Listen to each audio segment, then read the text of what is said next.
Is 9:25 on Super Talk 99.7 WTN. Boy, our Super Talk text line is, blowing up, or the super texters blowing up on this issue of naked men parading down the streets of New York City in the Pride Parade in front of children. Or, again, go to my Twitter feed. You'll see some old dude in his tidy whities gyrating in front of, it'll make you sick to your stomach, gyrating in front of children. People who say, we're not gross in front of children. You're lying. At least some of you are. And I'll say this again. I have heard so far that our Pride weekend here in Nashville was not like that at all. And I hope indeed that is the case. Now, I will say this. Someone's on the super text line made a comment that, well, all you talk hosts, you might as well just support it all because, all y'all sponsor, these gay pride, things, and mentioned the Tennessee Titans had a tent in the children's area during the Pride Festival. Can I say this? So? Were they passing out sex toys? The answer is no. Did they have naked football players in front of children at the Tennessee Titans tent at the Pride Festival? No. Do LGBTQ plus Tennesseans go to Titans games? Yes. Do they want to take their kids to Titans games? Yes. Do their kids watch football and idolize some of our Titans players? Of course. And there's nothing wrong with that, guys. I know that we're on opposite sides of the issues sometimes, but come on. These are human beings.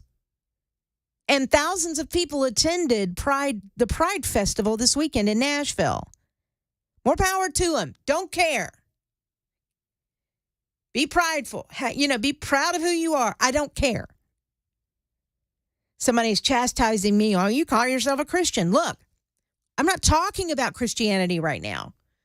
I'm not talking about your souls right now. I'm talking about being an American first and being adults second and taking care of our children and making sure they're not exposed to perverts.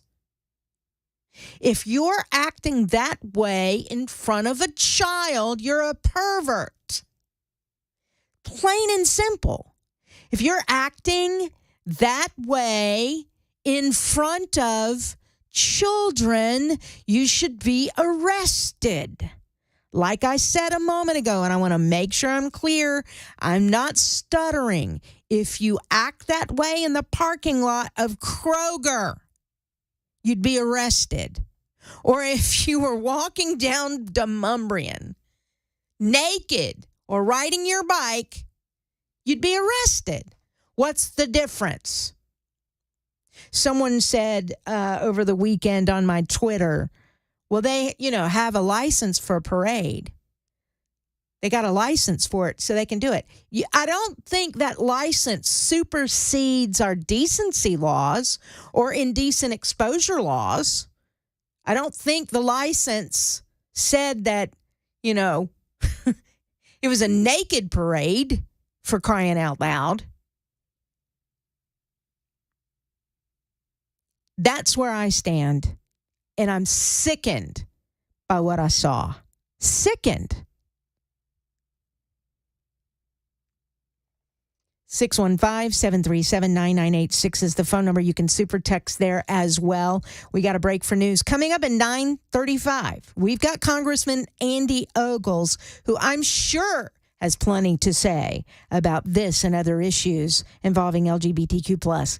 We'll talk to him at 9:35 on Super Talk 99.7 WTN.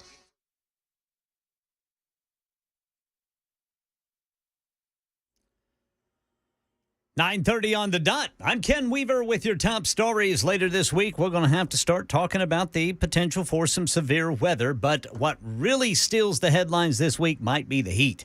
Full forecast coming up in 2 minutes. Nearly 500,000 people in the South and Midwest without electricity after another deadly tornado outbreak. Elwin Lopez reports from hard-hit Greenwood, Indiana. That line of severe storms wreaking havoc, snapping trees in half. Crews tell us they've been working around the clock to clear debris from the roads. Officials say that some areas could be without power for up to 5 days. Yeah, the feels-like temperature could hit 120 degrees in some places between Arizona and Mississippi. That includes some places in Tennessee. Well, looks like we've got a major traffic issue that is developing south of Nashville. This one has 24 eastbound closed in Rutherford County. It is a vehicle fire between Murfreesboro, Franklin, Old Fort Parkway, exit 78, and New Salem Highway, exit 80. That's the latest news. Weather is next. I'm Ken Weaver, WTN News. Hey folks, Paul Winkler here. One of the things I like to do for investors is educate them, because the more educated I believe that you are as an investor, the more peace of mind you have, the less you worry, and the more successful you're likely to be as an investor. So here goes another education. If we look at a lot of these investment portfolios, like these target date funds out there or portfolios put together by big mutual fund companies, they'll often use something called a total market fund. And you think, wow, I own the whole market in one mutual fund. Matter of fact, there's a really popular video out there on YouTube that says you can get by with just a couple mutual funds and you can be totally diversified. Nothing could be further from the truth. What's going on here is this. One of the things we know as an investor is that you have small companies out there and you have large companies out there. You have growth companies and you have value companies. I taught this in a previous video. We expect more return from small companies than we do large because they have to pay more to use your money historically. Value companies have to pay more to use your money historically as well. Now, what happens with total market funds is they weight based on the size of the company. Well, that would mean that a bigger company would represent more of the portfolio. So graphically, it would look something like this. The fund would look like this.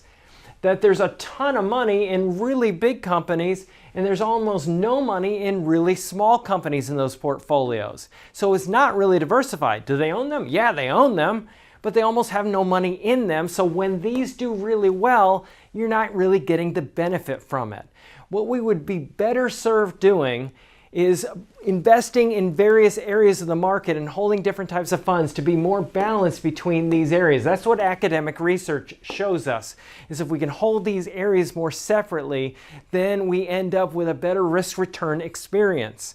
So this is one of the things that we teach people. We like for you to understand this, because the more you understand it, the less you're pulled astray from the investing industry that's typically all about selling you things. Yeah, total market fund, it sounds really good.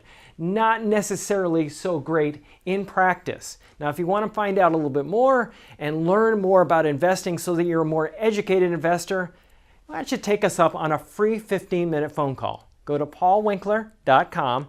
It's paulwinkler.com. You can set up one in any of our offices, our 10 offices around the Nashville area. There's one near you, most likely. Set that up. Come see us. We love to educate investors. I think you'll be happy you did.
Super Talk 99.7 WTN. It is 9:39. I'm Pamela Furr. Thank you for being with us today on this. I mean, I'm pretty riled up after the disgusting things I saw over the weekend throughout this country when it came to pride parades. Not all of them were that way, and I want to make sure that I'm clear that you hear that I'm saying this. Not all of them were that way.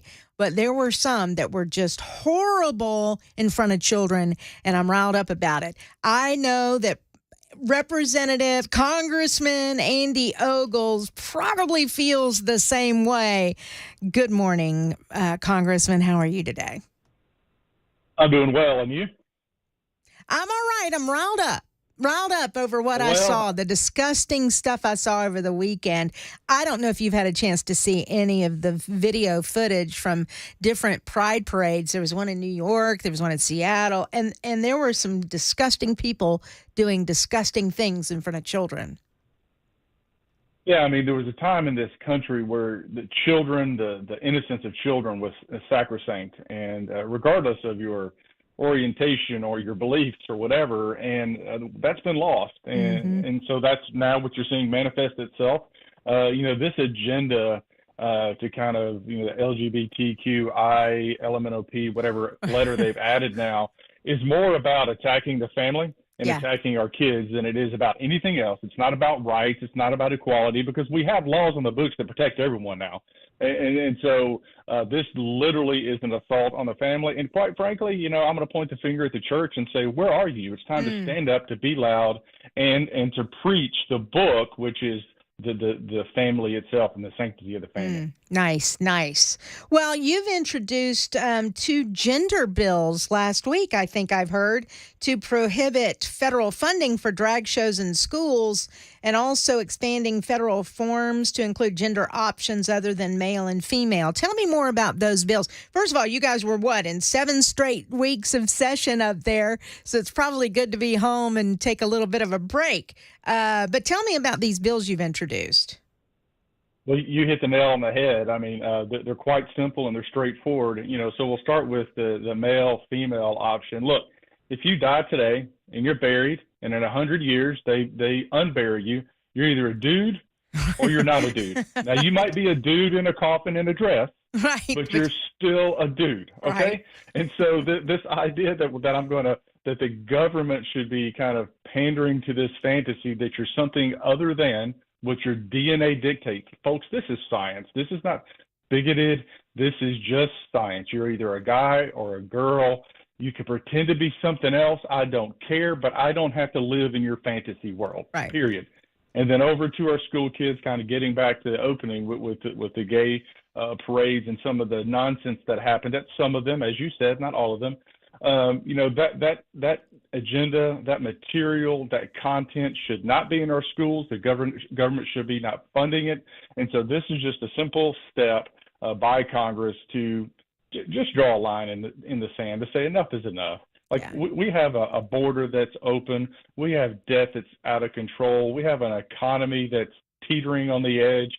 You have Russia advancing in Ukraine. You've got China advancing as Taiwan. We have serious issues that we should be focused on, not this other nonsense, which is really, like I said before, an assault on our family. It really is. And I'm not sure how the left can not see that. It's like there's a delusion that they're living in. I hate to say it, because I have friends that are actually on the left. I have liberal friends. Of course, those friends would never allow something like what I saw happen in front of their children. They would never do that. But it seems, maybe they're just the loudest, that the left is living in this crazy world that it's okay for these issues to be at the forefront when our kids should be, we should protect them and let them live innocently as long as possible. Yeah, and like you said, I think what's happened is the Democrat Party's been hijacked by the extreme left. Obviously, they have a right to have a voice, but they've been hijacked by the extreme left. And So, kind of zooming out for a moment, it is a bit refreshing that you see RFK Jr. kind of having a voice, speaking back into the Democrat Party, maybe, just maybe, realigning them back to the days of Bill Clinton, which, I'm no fan of Bill Clinton, but I would long for those type of policy initiatives that you could negotiate against versus where we're at today, right? I mean, again, the idea that we as Republicans, we as conservatives are wanting the days of Bill Clinton is kind of crazy, right? Yeah. But that's how far left this administration and the Democratic Party has drifted. And you go back to Clinton, you go back to Newt Gingrich, and they worked together and they balanced the budget and they found ground where they could advance foreign policy and domestic policy that was in the good of the country versus good of a political agenda that, again, I believe is in a direct assault on our family. Sure. One thing you can say about Bill Clinton, for all of his faults, he did do what he believed was right, and he did believe in his country, I guess is what he believed in himself also, but he did believe in the country.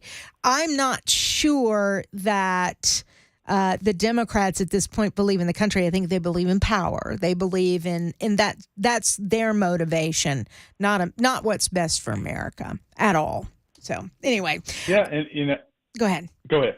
No, you I was going to say, I think there's a risk for the Democrats if you're just trying to, whiteboard this, is that by allowing the leftist portion of their party to take over, that they're at this moment where they could lose some relevance, and it helps the Republicans, the conservative movement, in some of these battleground states. Mm-hmm. Obviously, time will tell. 2024 is important, both for the House, the Senate, and the White House. But we're off to the races. The campaigns are starting, and the presidential election, the first votes will be cast in 5 months from now? Yeah. Can you believe it? That's crazy. We're here. I can't believe it. It is crazy. All right. Well, thank you, Congressman Ogles, for joining us. Now, you're home for a little bit, I'm sure, talking to constituents and that sort of thing. Oh, yeah. It's going to be a busy couple of weeks, but that's the fun part of it. You get to come back home. You get to recharge, reset, and just be reminded of why you go to Washington, D.C. and put up with kind of the nonsense and the craziness. Is we're fighting for our country and we're fighting for our communities. And for me, our kids, we have a small farm, we go to private school, we have a church, that's our home, and that's what we're fighting for. Yeah, absolutely. Thank you, Congressman Ogles. We will talk to you soon, I am sure. Hopefully we'll get to see you out and about as you're home. Have a great day. Tell everyone in your office that Pamela says hello. I will. Thank you. Bye. It is 9:46. Did you ever, I've got 20 thoughts going in my brain right now. Did you ever think we would be at this place where we long for the days of Bill Clinton? I think I've mentioned this before. I've been down a rabbit hole of documentaries in the last 2 weeks.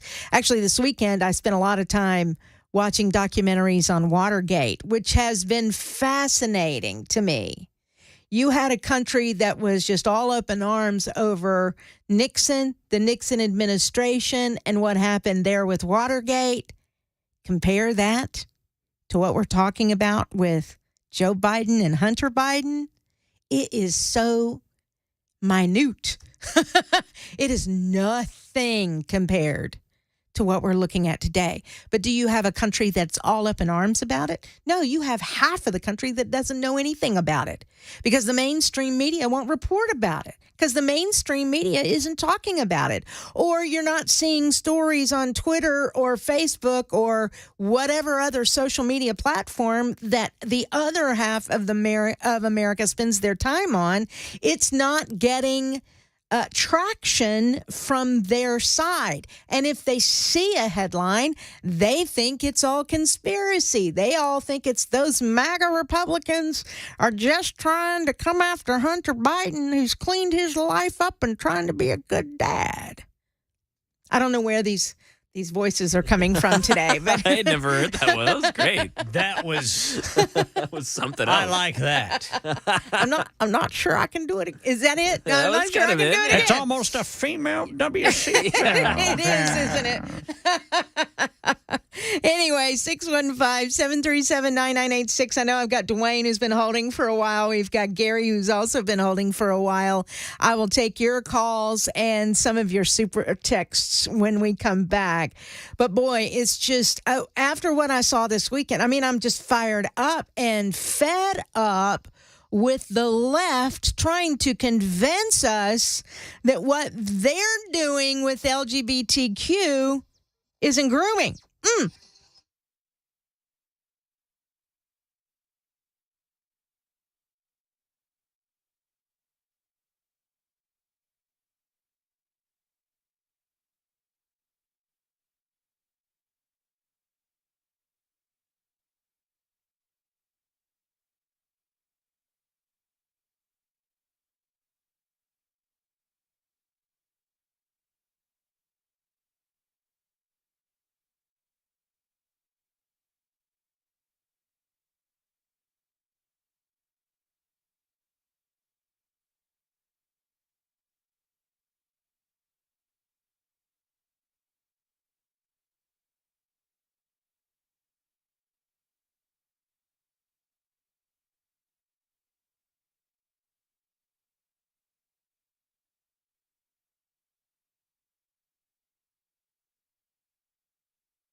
Right now in Rutherford County, 24 eastbound is down to one lane right there at New Salem Highway. The right 3 lanes are blocked because of a vehicle fire. Then closer to Nashville, 40 westbound, got a crash blocking the right shoulder there at Fessler's Lane. And the U.S. Supreme Court has ruled today that could strengthen the black vote in Louisiana. We'll tell you about it at 10 on Super Talk 99.7 WTN. All right. Thank you very much, Ken Weaver. I appreciate it. 615-737-9986. We've been talking about LGBTQ issues, sort of. Mostly, though, about the disgusting displays at some of the pride festivals across the country. I want to say this once again, that in Nashville, to my knowledge, nothing like that occurred. Nothing like that happened here. I've spoken to some other people actually who have sent me messages and have said that they have never known Nashville to get down and dirty and disgusting over the years. So that's a good thing, but other places certainly have, and I'm quite disgusted about that. 615-737-9986. Let's go to Gary on the line. Hi, Gary. Welcome to WTN. Yes, I'm really surprised you haven't gotten a call yet, or maybe you have. But I took my 6-year-old grandson and 11-year-old granddaughter to the Sounds game Saturday afternoon. The game started at 6:30, and I went early. I was parking about 4:30 to 5 o'clock, somewhere in that neighborhood, and I was over by the old Capitol Towers, John Lewis Parkway, Municipal Auditorium, at a parking lot right there. And this guy rides by. I didn't see him till he was past me, but he was completely naked. He had something on the front of him, just barely. Yeah, I don't want to know what it was. Yeah, I don't either. I'm telling you. But he was painted. It appeared like he had spray painted himself like a golden color. Yeah. And when I looked at him, it was completely naked from the back. Now, he turned to the right when he got to the top of the hill, and there was something sticking out. It looked like he had some kind of apparatus. I don't want to know. I don't want to know. So what? So did you call the police? What I'm telling you is, it doesn't just happen in New York and San Francisco. It happened here. And you can get some other calls to verify that, but I'm surprised somebody else hasn't said that. But now, did you say that happened this weekend during the Pride Festival? Saturday evening, I was going to a Sounds game. Mm-hmm. We were going to a 6-year-old grandson, 11-year-old granddaughter, and both of them saw it, and that's all they wanted to talk about. And even the next day, yeah. Did you see that naked guy spray painted gold? Yeah. So maybe that person was coming from a pride. I don't know. I don't know. It was. We were 2 blocks. That's where they had all their tents set up, right next to the stadium. If I would have known they were doing that, I would have never bought tickets for that night. Now, may I ask, was this individual's private parts covered? I'm telling you, the first time I saw him was about from 15 feet away. He was riding his bicycle up a hill, so he was going kind of slow. I could see nothing on his back end. All right, but the front end you did see. That part was covered. I saw something when he turned right. I saw something sticking out there. It appeared I don't want to know anymore. I don't want to know either. But you're asking me, and I'm telling you, I don't think he was completely naked in the front. He had something sticking out there, very minimal, whatever it was. All right. I don't appreciate that. No, you had your grandkids with you. Gary, that music means I'm going to have to go. I apologize for that. But, now your kids were exposed to something that you didn't necessarily expect going to a Sounds game, for crying out loud. All right. It is time for news. Coming up, don't forget, at 10:35, we've got Aaron Gulbranson. I'm sorry. He's going to be with us from Faith and Family Coalition. So stick around for that at 10:35 on WTN.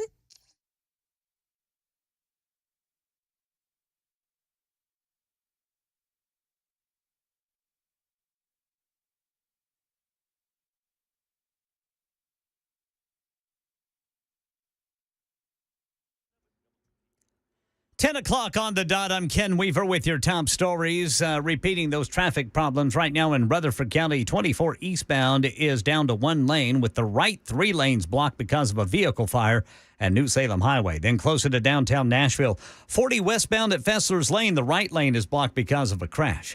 And right now in Louisiana, a case against congressional redistricting because it dilutes the black voting power can move forward now that the U.S. Supreme Court has ruled in Alabama. Alabama's redistricting maps were struck down because the high court said it diluted the black vote there. In both states, black voters are a majority in just one congressional district. Right now in our nation's capital, Mary Bruce says the White House trying to figure out why mercenaries led by President Vladimir Putin's one-time ally Yevgeny Prigozhin, fighting in Ukraine on behalf of Russia, suddenly pulled out of Ukraine and started marching toward Moscow over the weekend before suddenly stopping. The president has been busy working the phones, reaching out to allied leaders and speaking with Ukrainian President Zelensky. Biden spent the weekend huddling with his national security advisor, receiving constant updates as the administration is still trying to figure out what exactly happened here. What are the terms of this deal that led Prigozhin to call off his march on Moscow? Prigozhin's reportedly been exiled to Belarus. And right now at NASA's Space Center in Houston, practice for a trip to Mars is underway inside a 1,700 square foot habitat to simulate what it will be like if we ever actually step foot on the red planet. For the next year, 4 scientists will live and work inside the habitat, testing their survival skills, patience, and teamwork. To hear Dr. Nathan Jones, you'd think he and his teammates were actually going to Mars. To my wife and kids, I love you, the moon, Mars, and back. Thank you. Jones is the medical officer of the mission, leaving behind his job at Springfield Memorial Hospital in Illinois for the next 12 months. That's Jim Ryan reporting. And the latest news. Weather's next. I'm Ken Weaver, WTN News.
Super Talk 99.7 WTN. It is 10:05. Good morning. I'm Pamela Furr. Glad to be with you today on this Monday, on this very hot Monday. It's supposed to, I hear triple digits are in our future.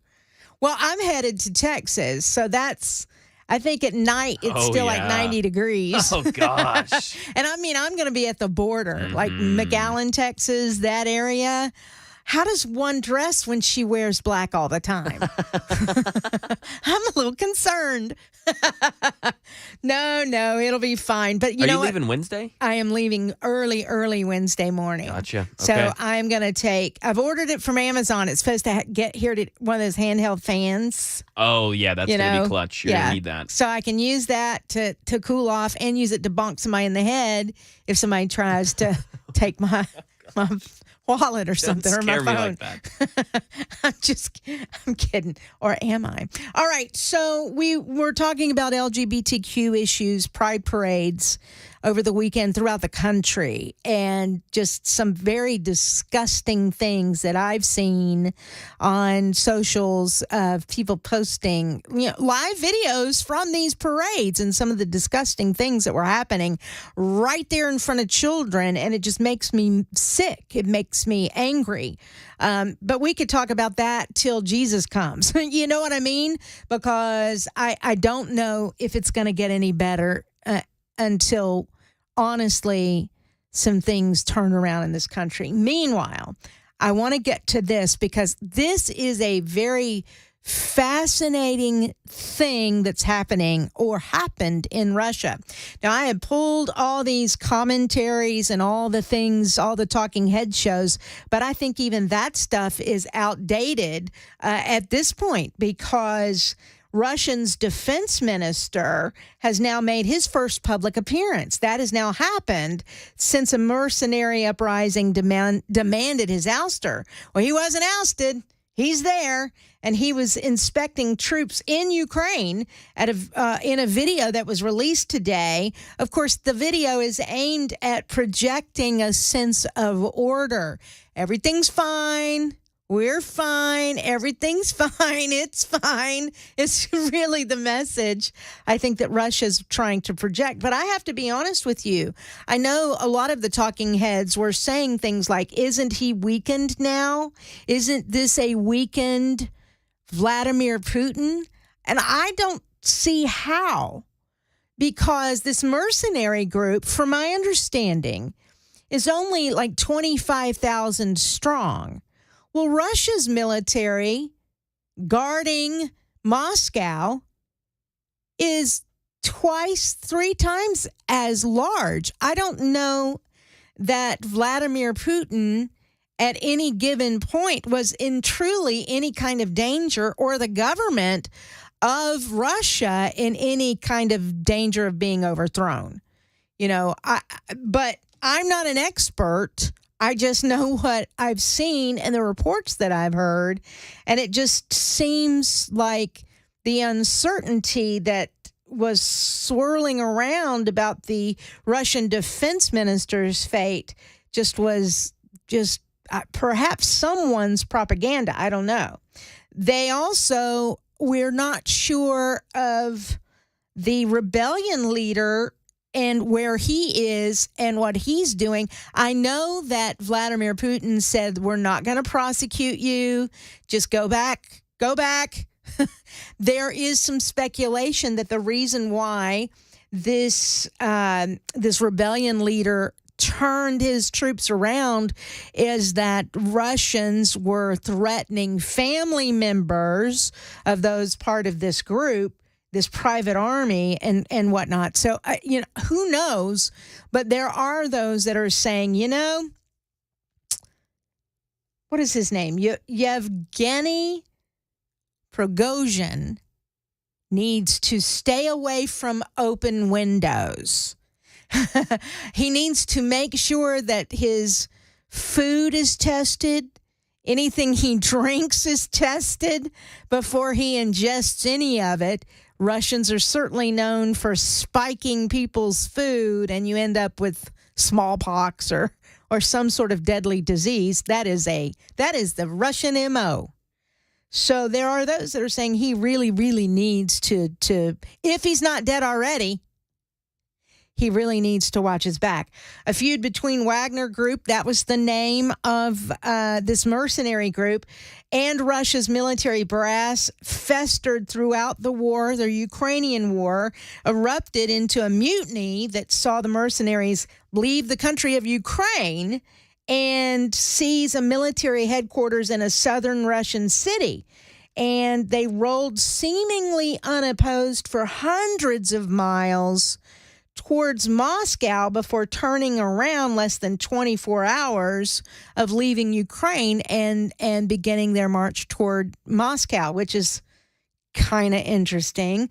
The Kremlin said that it had made a deal for Prigozhin to move to Belarus and receive amnesty along with his soldiers. But right now, unless Ken has heard anything new, the last I've seen, they don't really know where he is. There's no confirmation of his whereabouts today, although a popular Russian news channel on Telegram reported that he had been seen at a hotel in the Belarusian capital of Minsk. Don't know. Russian media reported a criminal probe against him continues.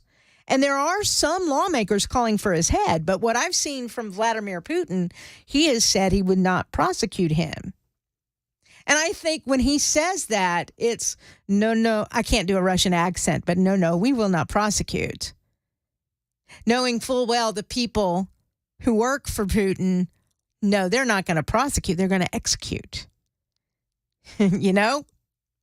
In a return to at least superficial normality, Moscow's mayor announced an end to the counterterrorism regime imposed on the capital on Saturday when troops and armored vehicles set up checkpoints on the outskirts of town of Moscow, and authorities tore up roads leading into the city. Again, I just don't know that this mercenary group stood a chance of taking down Moscow, so it just may have been some sort of show of force, some sort of ego kind of, there are words I want to say, but I can't have on the radio. But one guy is saying, nope, mine's bigger than yours. And then the other guy is saying, we'll see about that. And they're all trying to show off how strong they are. But the truth of the matter is, those who are Russian military, those who are loyal to Vladimir Putin, outnumber those in this mercenary group. And I think I'm right about that. The Defense Ministry video came as Russian media speculated that he and other military leaders have lost Putin's confidence and could be replaced. I don't know if that's the case.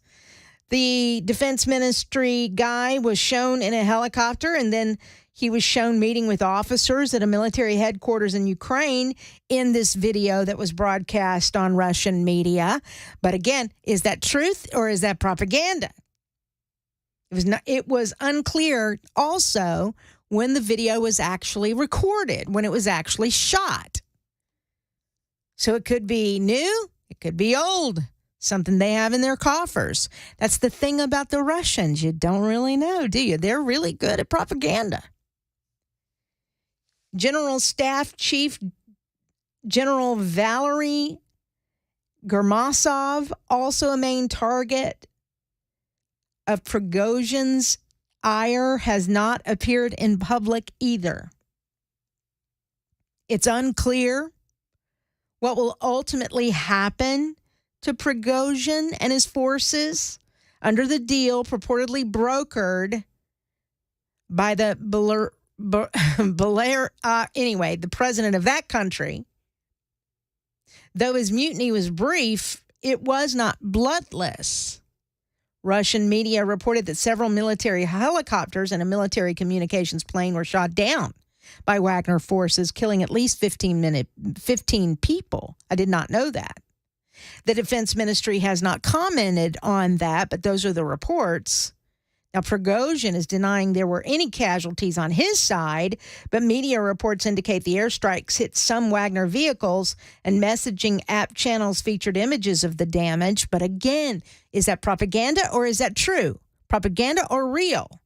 The U.S. had intelligence that Prigozhin had been building up his forces near the border with Russia for a long time, suggesting that the revolt was planned. It wasn't just some haphazard idea. Hey, you know what? I've had enough of Putin. Let's go. It wasn't anything like that. The conflicts with Prigozhin's claim his rebellion was a response to a Friday attack on his field camps in Ukraine by the Russian military, which he said killed a large number of his men. And that's why he headed to Moscow. The defense minister is denying that. So again, what's true and what is not? What is real? What is not? Russia's state news agency cited unidentified sources in the prosecutor general's office as saying the criminal case against Prigozhin hasn't been closed, despite earlier Kremlin statements. The Interfax news agency carried a similar report as well. Should the case continue, Prigozhin's presence in Belarus, which is a Kremlin ally, you have to understand, would offer little protection against his arrest and his extradition. It's unclear what resources Prigozhin has to draw on and how much of his substantial wealth he can access in Belarus. Police searching his St. Petersburg office on the day of the rebellion found $48 million in trucks outside the building. Holy smokes. Of course, that's according to Russian media reports. He claimed the money was intended to pay his soldiers' families. Prigozhin. Russian media reported that Wagner's offices in several Russian cities had reopened on Monday, and the company had resumed enlisting recruits, the Wagner Group. Several Russian lawmakers called for tight regulations of private military companies under a new law set to be considered, and some argued that Prigozhin must be punished. So apparently, you have as I understand it, you have the Russian military, and then you have these mercenary groups that also recruit people throughout the country. They recruit fighters throughout the country, and Putin hires those groups to fight because they're a little bit dirtier, a little bit more vicious at times. Am I saying it wrong? Belarus? Belarus. I thought I've said it right. I think that's right. Belarus. I might have said Belarus, but okay. Anyway, Putin would hire these companies to do the dirty work, or these groups, if you will, these mercenaries to do the dirty work. I personally, just my gut, I don't think this has done anything to weaken Vladimir Putin. I don't think this has shown any kind of weakness of Vladimir Putin or Moscow or the Kremlin. I don't believe they were in any danger of being overthrown. I don't think they were in any danger of being taken out. The numbers weren't strong enough. Simply by numbers, in my opinion, this was an ill-fated mission. But there you go. That is the latest on that. 615-737-9986 is the phone number. If you want to give us a call, you're more than welcome to do that. When we come back, we'll set up what happened this weekend with the Faith and Family Coalition meeting that happened, where lots of presidential candidates had their say in front of evangelicals. And then we'll talk to somebody who actually was there. Aaron Goldbranson was there, and we'll talk to him at 10:35 on Super Talk 99.7 WTN.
Still got some traffic problems south of Nashville. You've got 24 eastbound in Rutherford County. The right 3 lanes are blocked, so you have only 1 lane there at New Salem Highway, eastbound 24.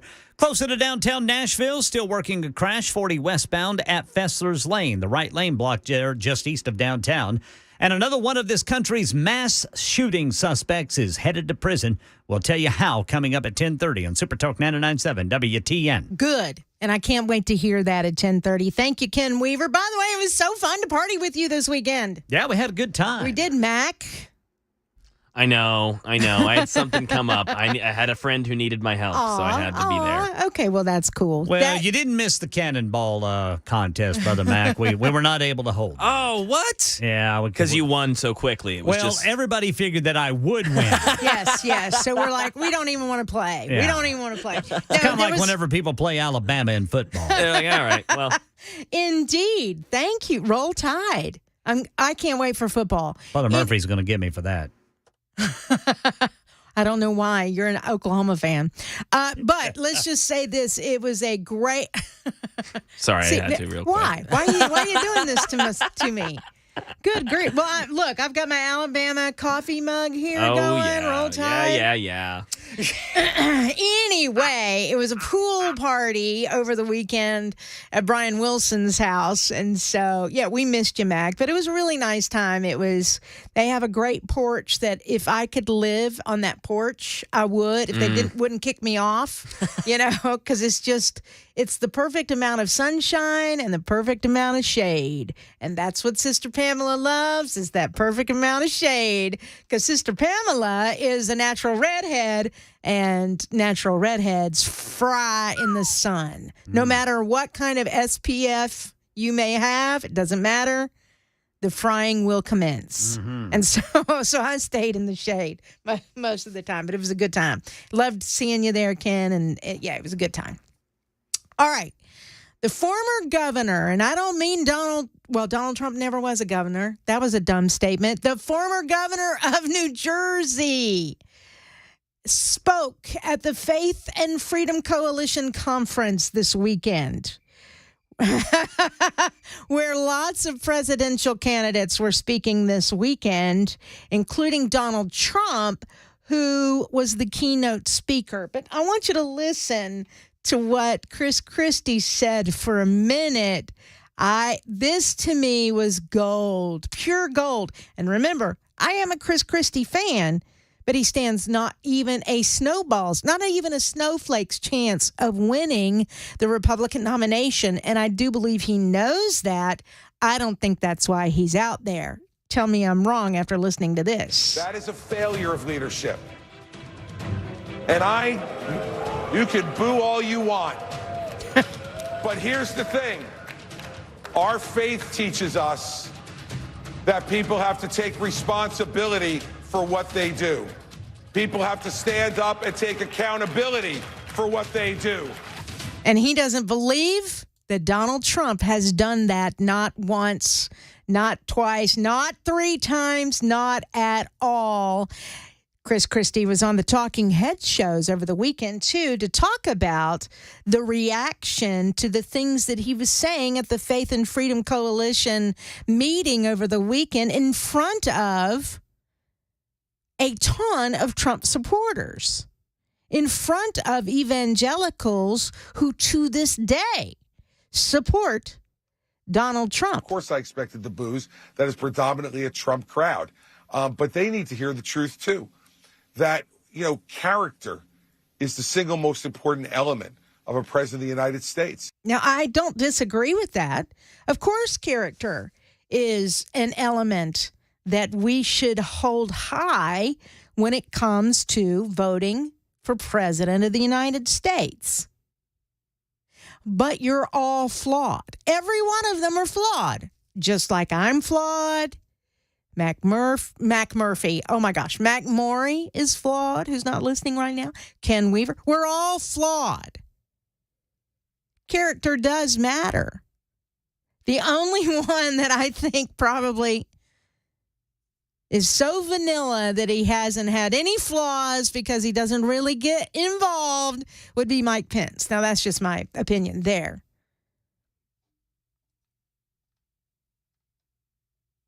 Chris Christie says Trump's not the winner that he pretends to be.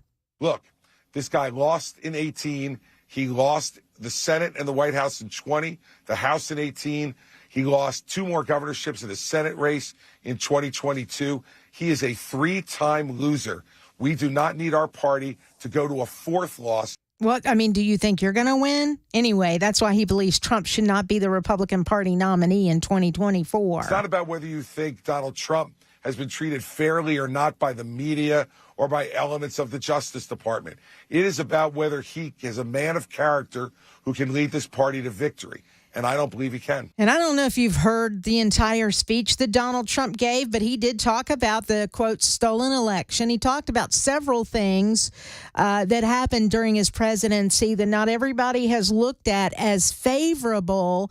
But Christie blasted that speech at the same event, saying it shows he's not fit for another term as president of the United States. He had the audacity to say that he got indicted for us. Now, I don't know how it benefited the American people for him to take highly sensitive intelligence and secret documents out of the White House to stonewall the government on returning them for over a year and a half, to subject himself to a raid by the FBI, even though they had asked him voluntarily to return this stuff. Well, that is Christie's opinion. And again, I don't think that he's in this race to win it.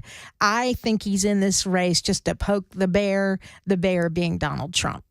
We're going to talk to someone who was there as part of the Faith and Freedom Coalition. He's part of the organization here in Tennessee. It's Aaron Goldbranson. He's up next after the news at 10:35 on Super Talk 99.7 WTN.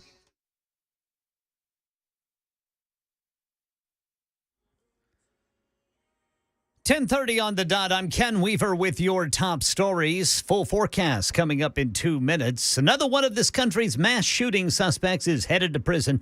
Anderson Lee Aldrich has pleaded guilty to 5 counts of murder, 46 counts of attempted murder for the November 2022 attack on the LGBTQ bar Club Q in Colorado Springs, Colorado.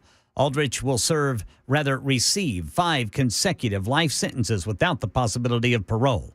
And right now in our nation's capital, the U.S. Supreme Court has cleared the way for Louisiana to add a second majority black district to its congressional map. Got a flight to catch next month?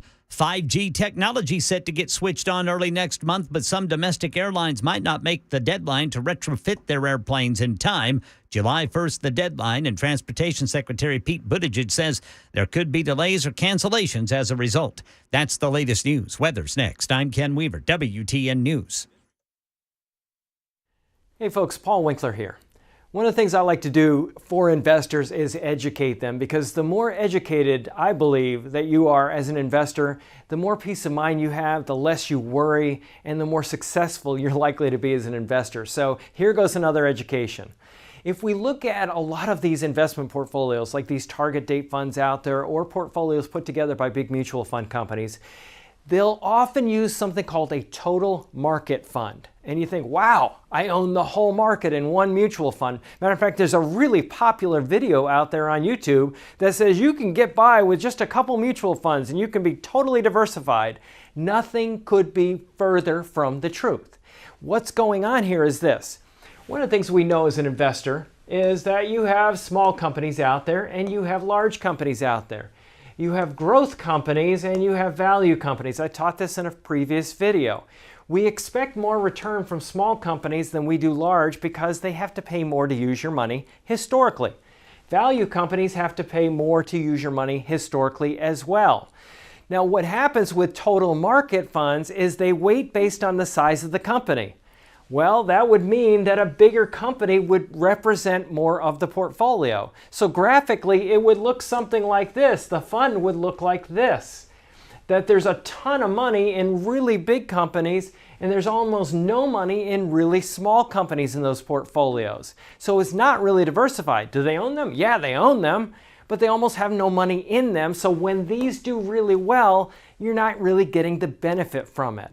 What we would be better served doing is investing in various areas of the market and holding different types of funds to be more balanced between these areas. That's what academic research shows us, is if we can hold these areas more separately, then we end up with a better risk-return experience. So this is one of the things that we teach people. We like for you to understand this, because the more you understand it, the less you're pulled astray from the investing industry that's typically all about selling you things. Yeah, total market fund, it sounds really good. Not necessarily so great in practice. Now, if you want to find out a little bit more and learn more about investing so that you're a more educated investor, why don't you take us up on a free 15-minute phone call? Go to paulwinkler.com. It's paulwinkler.com. You can set up one in any of our offices, our 10 offices around the Nashville area. There's one near you, most likely. Set that up. Come see us. We love to educate investors. I think you'll be happy you did.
Super Talk 99.7 WTN. It is 10:35. I'm Pamela Furr. Glad to have you here on this Monday. It's warm, 84 degrees outside, sunny, and it's going to get hotter.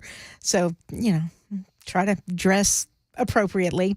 Now, I want to tell you this before we have our next guest on. I spoke in the last segment about Russia and about the mercenary group that had marched towards Russia, people thinking that there was going to be some sort of military coup there in Russia. Well, it looks like the leader of the Wagner Group now has released an audio statement. We didn't know his whereabouts, still don't know his whereabouts, but he has released an audio statement. It's an 11-minute audio statement where Prigozhin, that is his last name, of course, denied trying to attack the Russian state and said he acted in response to an attack on his force that killed some 30 of his fighters. He said, quote, "We started our march because of an injustice." He said that this feud between Wagner and the Wagner Group and Russia's military brass festered and erupted into a mutiny that saw the mercenaries leave Ukraine to seize a military headquarters in the southern Russian city and roll seemingly unopposed for hundreds of miles towards Moscow before they stopped and turned around. So that is the latest there, and I wanted to make sure I updated you on that because that information just came out. Meanwhile, the presidential candidates all appeared before evangelicals over the weekend at the Faith and Freedom Coalition gathering that took place. And someone who was there is the Faith and Freedom rep, if you will, of the Tennessee organization, Aaron Gulbranson. Hello, Aaron. How are you?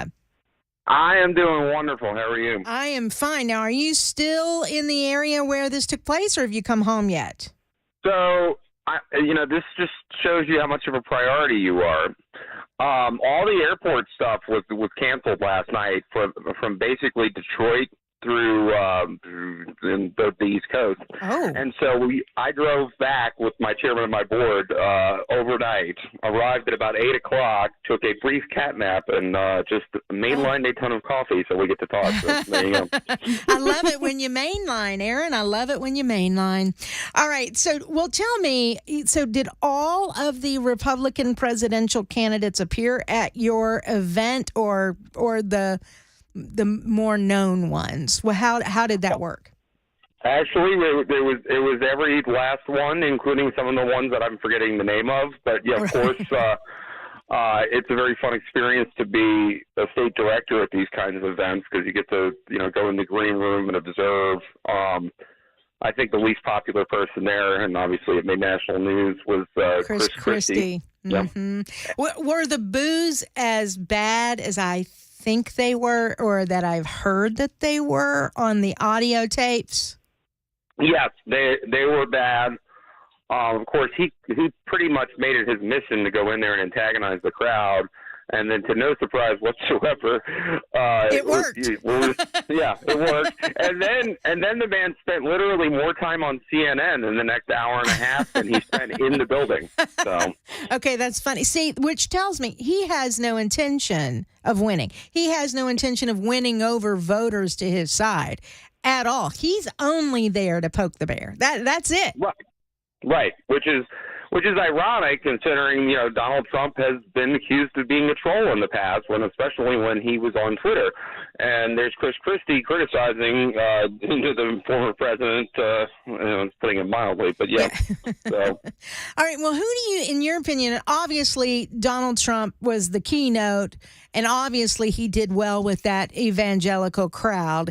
But was there another candidate that stood out to you based on response from the evangelical crowd that was there?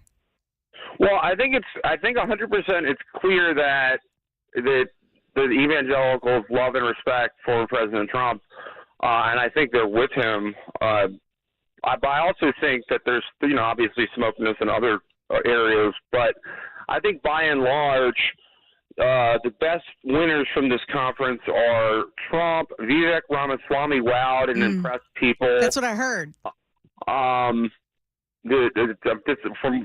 missed his speech, unfortunately, because I was at another luncheon, but Governor DeSantis apparently did pretty well, although the kind of tension is palpable between some of the DeSantis supporters and Trump.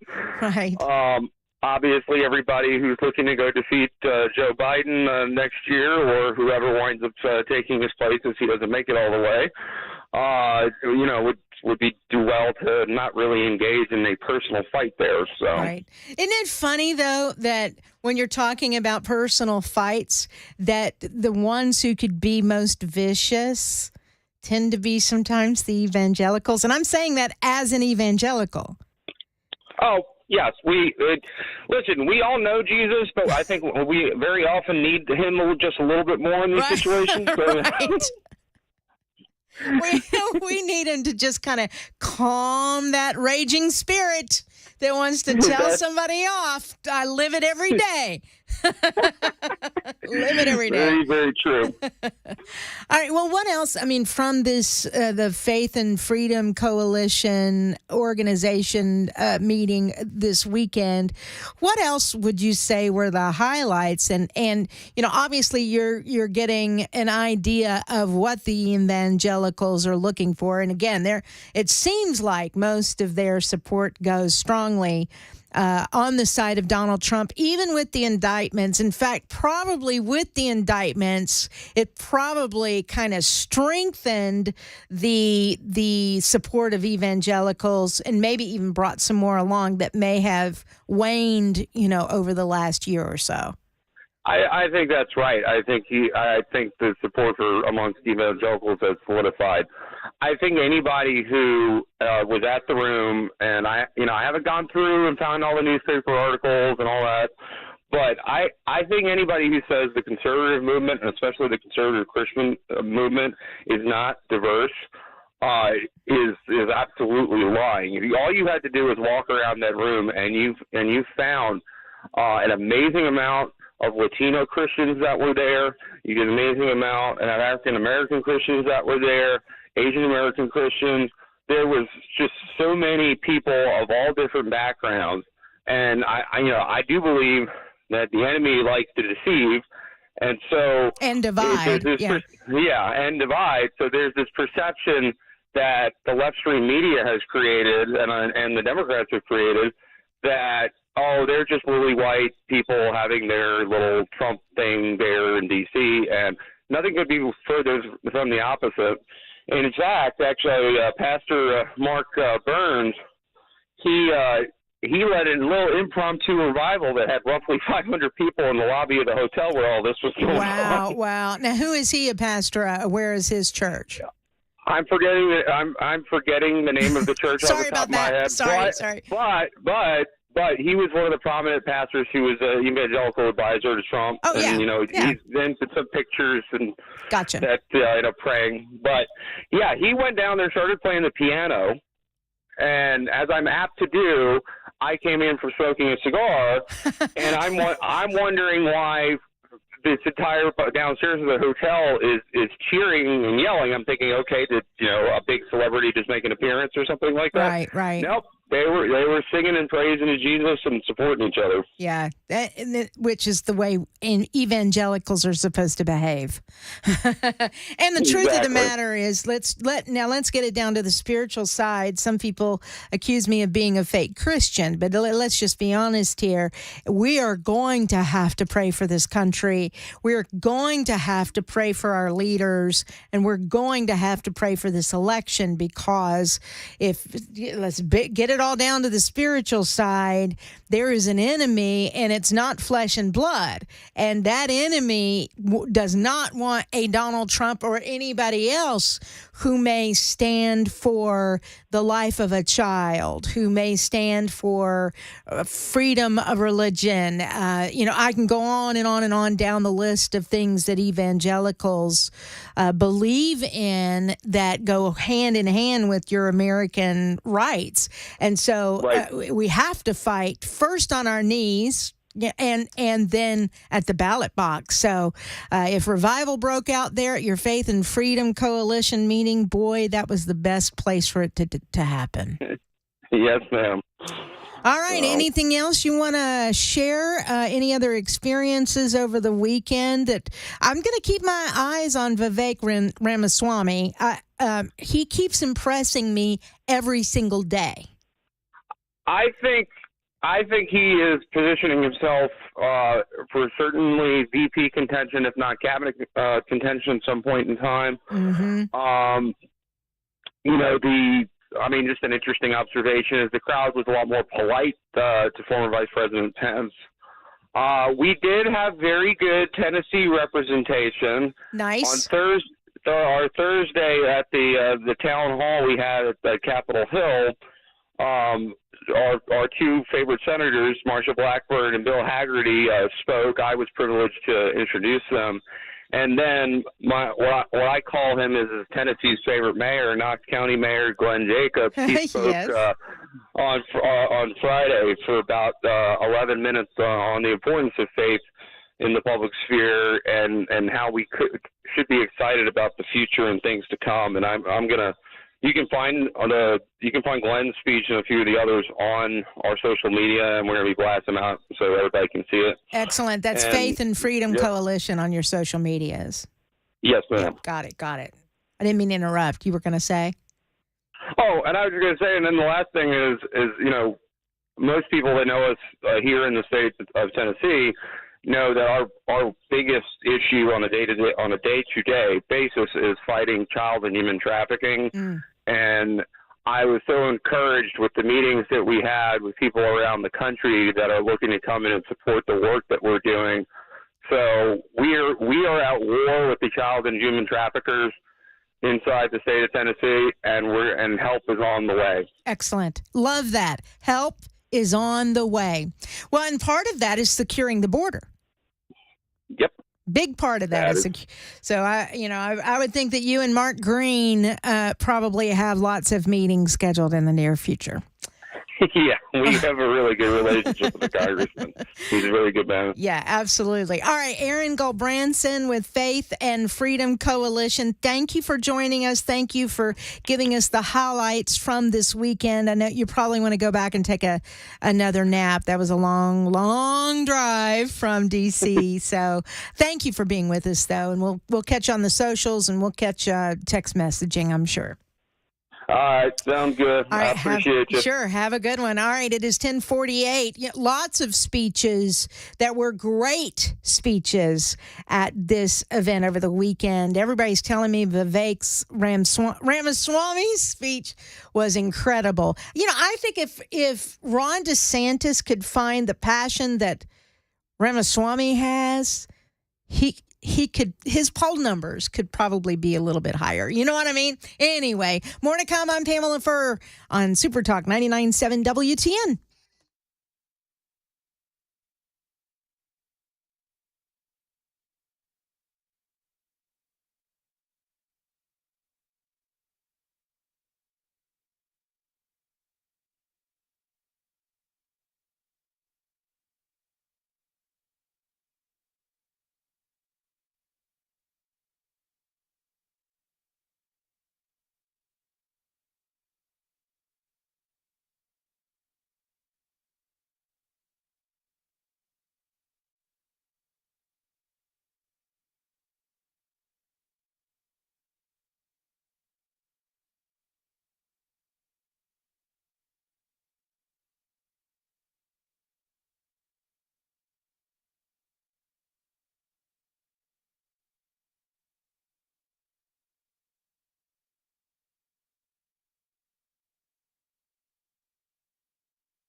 That is a big backup in Rutherford County. We're now looking at a 1-hour delay if you're eastbound 24 at New Salem Highway. The right 3 lanes are blocked after an earlier vehicle fire.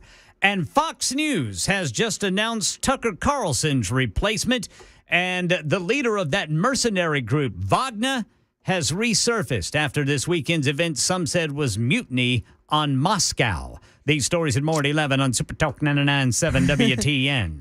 I have to confess, which everybody knows, I'm not pronouncing that word the Russian way. I'm saying Wagner. But it's Wagner, isn't it? Yeah, I mean it's Wagner. That's the Russian way to say it. That's Wagner. Yeah, it's a Russian. Apparently a Russian word. Wonder what it means. I don't know. Wagner. I'm sorry, I am saying Wagner, but you guys know what I mean, right? I mean, it's not like I'm not communicating with you what it is. It's the mercenary group, but I have not been saying it the Russian way. All right. But no, what caught my eye, or my ear, I guess I should say, is Tucker Carlson's replacement, eh?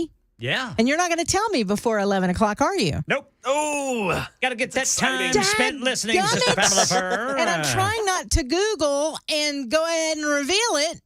I'm trying not to, so I'm going to stay tuned. I'm going to do what everybody should do, is stick around and wait for 11 o'clock to find out who that replacement is. Yeah.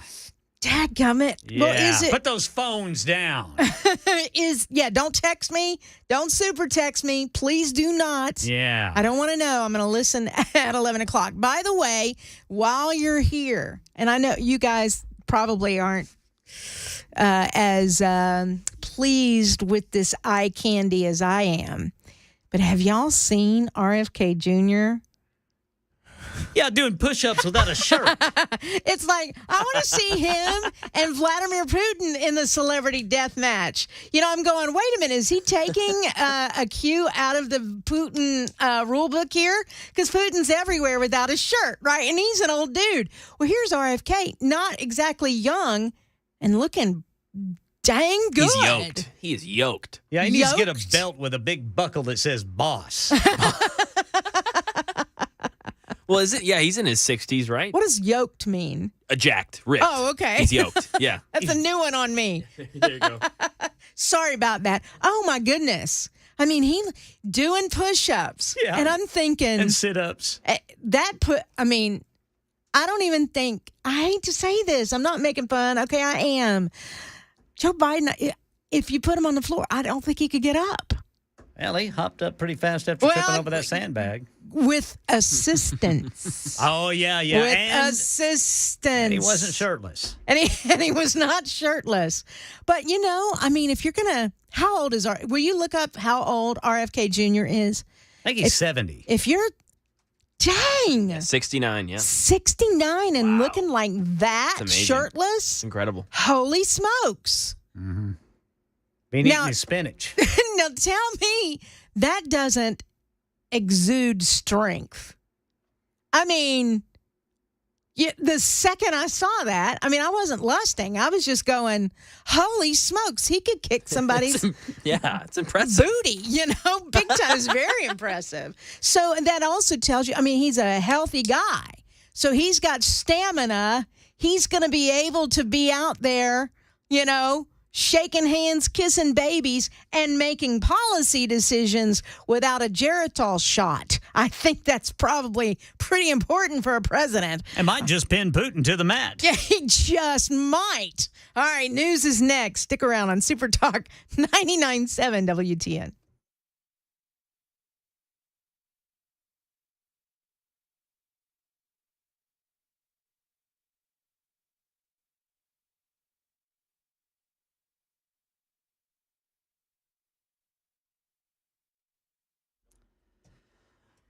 $11 o'clock on the dot. I'm Ken Weaver with your top stories. Let's get right to that big traffic problem in Rutherford County. It is a 52-minute delay if you are eastbound 24 through Murfreesboro.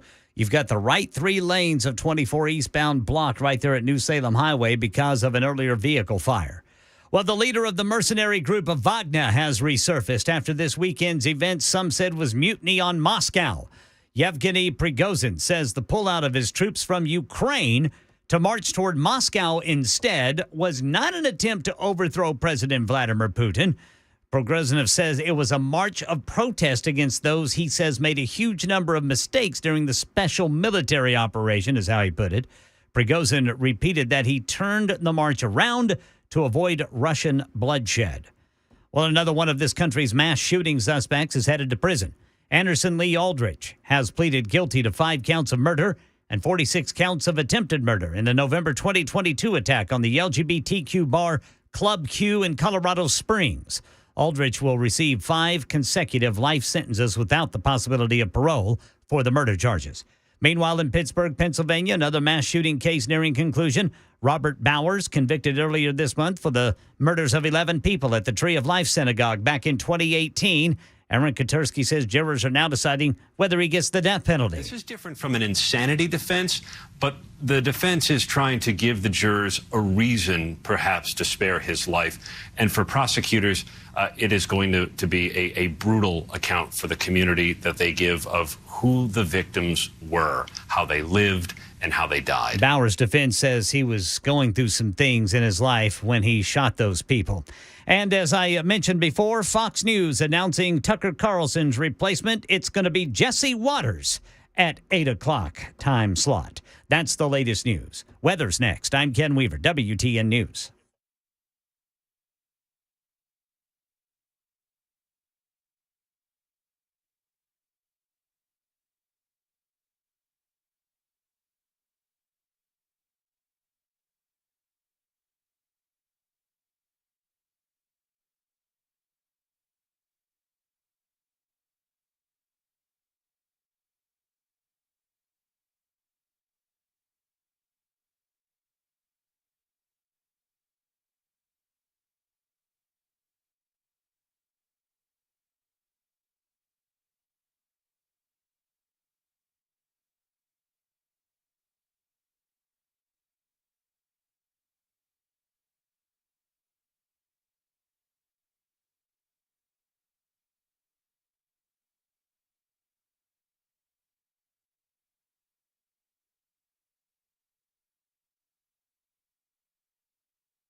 $11:05. I'm Pamela Furr on Super Talk 99.7 WTN. Glad that you're with us. 615-737-9986 is the phone number. You can super text us or super call us. How about that? A super call. What do you think? What do you think? Anyway, we're also live on Super Talk TV. All right, I missed the news. Is Ken Weaver still back there? He's probably not. He's All not. right. Who is taking Tucker Carlson's place? I had people talking to me, so I apologize that I missed that. It sounds like that 8 p.m. slot's going to be Jesse Waters. Okay. Bleh. All right, I'm sorry. You're a blab, Jesse Waters. That is it. The replace. I've never been a fan of Jesse Waters. Now, didn't he start with Bill O'Reilly? I think he was like he would be like a man on the street guy with Bill O'Reilly on Fox. I think that's how he started. I'm just not the biggest fan of Jesse Waters. I think he's just kind of arrogant and sarcastic, and I don't know. He's no Tucker Carlson. Not to play devil's advocate, but would you describe Tucker as sarcastic and Yeah, but in a good way. Oh, okay. Okay, that's arrogant, fair. That's fair. I don't know. Arrogant. I went confident, very confident. Arrogant. Not in the way that Jesse Waters is. Yeah, and you're right. He did start on O'Reilly. Yeah. I don't know. My opinion of Jesse, he has this attitude of, okay, I'm now a big star on Fox News and every woman wants me. He kind of has that's the air that he gives, and I could be dead wrong. He could be the nicest guy. He could be, but that's just the air for me. So because of that, when he does his reports, I just don't even hear them because I'm going, you're that guy that you'd see in a bar that would. Why am I saying this out loud? That would only date the girls who've had plastic surgery, if you know what I mean. All right, I'm gonna leave it at that. Yeah. I'm sorry, I'm gonna get myself in trouble. So I want to, but congratulations. I mean, to each his own, and I hope he does well. And I think he now has a wife and a baby. So, I mean, he needs to provide for his family. And so this is how he's going to do it. This is his big chance. And so great. I mean, I have nothing against him. He's just not one of my favorites, you know. You've already got people agreeing with you on Super Text. So there you go. Good. Yeah. All right. I've got somebody in my corner. All right. So I mentioned this in the 9 o'clock hour. I'm going to mention this here because this is something I'm very passionate about today after seeing what I saw over the weekend. And I want to make sure, do your research, go look for things, and then contact your congressman because, you know, Jack Johnson, State Senator Jack Johnson, is fighting to keep his drag show bill alive now, or law. Now, I'm calling it that because that's what everybody is calling it. That's not really what it was about. It was about any kind of adult show or activity in public or on public streets or in public libraries or whatever, keeping the LGBTQ plus community from being sexually explicit in front of children. And there's a fight going on because one judge has said that was unconstitutional. Well, I mean, after what I saw this weekend, I'm glad that State Senator Jack Johnson has stood up to the community of people that are fighting for indecency in front of children. Because that's what they're doing. They're fighting so they can be indecent in front of your children. I heard Dan Mandis this morning on Nashville's Morning News play audio from one of the Pride festivals or Pride gatherings over the weekend that said, we're queer. Wait, we're here, we're queer. We're coming after your children. We're here, we're queer. We're coming after your children. Talk about laying it out there honestly. They are coming after your children. They are coming after my children. I may not have born any children myself, but there are children in my life that I care very deeply about. And the idea, I mean, I could cry just saying, the idea of what I saw over the weekend at various festivals, Pride festivals across this country, what I saw, if that even happened just remotely in front of one of the children that I love, I just don't know how I could hold back from screaming, you know, police, you know, police, not please, but police. Police. That's spelled Police. I saw, there's video out there. I've posted several on my Twitter account, although one of them seems to have disappeared, which is bizarre. At the New York City Pride Festival, there were naked men, or at the parade, there were naked men on bikes parading down the street. Naked men with rainbow colors painted on their bodies, biking down the streets of New York City as a part of the parade.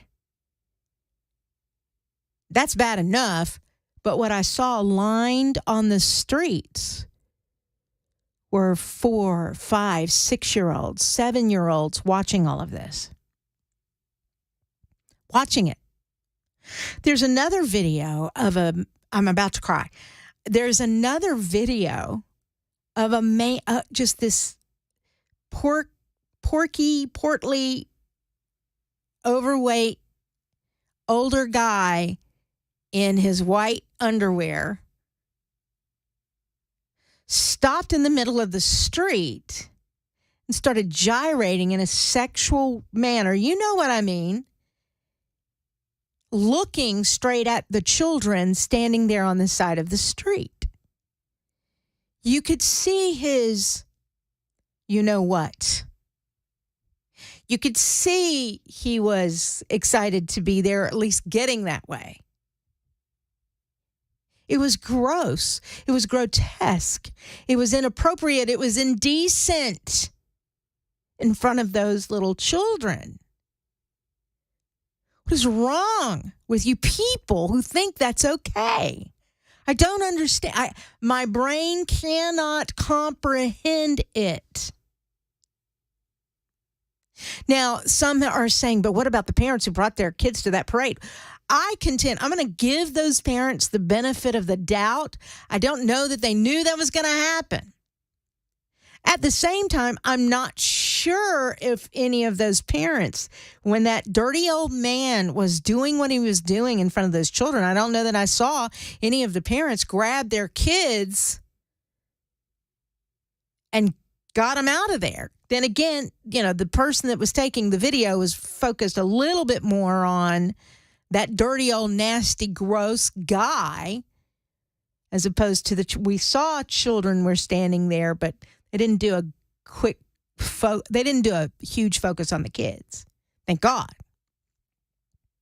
I saw other video footage after a pride parade where at the festival there were, I want to say this was Seattle, but you had people naked in these city fountains cooling off because it was a hot day. And there were children all around, these naked men. And I don't mean shirtless. I mean complete. There's a difference between shirtless and pantsless. I mean, hello. So you had all these little kids running around in the city water fountain thing with these naked men, and that's supposed to be a celebration of pride? It's perverted. I don't know why, as I watched all of that, and I'm seeing it even now as I close my eyes, when the Bible talks about what happened when Moses went up to Mount Sinai, talking to God, receiving from God the 10 Commandments, and down below, the people had created this golden image and started worshiping around the golden image, and every fiber of their beings became perverse and sinful. And, I imagine nakedness and sexual activity, all to worship this golden idol, this golden image, this golden calf that had been made, that had been erected. It's the same thing, I think, here. You're worshiping humanism. You're worshiping perversion. You're worshiping erasing The family, as Andy Ogles said earlier when I spoke to him, you're worshiping, erasing women when you're talking about the transgender issue here. I mean, all of that.